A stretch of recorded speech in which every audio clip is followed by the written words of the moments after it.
Iginit naman po ng Malacanang na walang masamang hangarin sa Pangulong Ninoy Aquino kay dating Pangulat ng Pampanga Representative Gloria Macapagal Arroyo.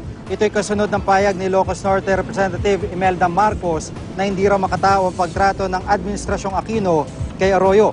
Ayon kay Presidential Communications Operations Office Secretary Herminio Coloma, ang pagka-hospital arrest ng dating Pangulo ay itinakda ng korte na may hawak ng kanyang kaso alinsunod sa kanyang medical condition.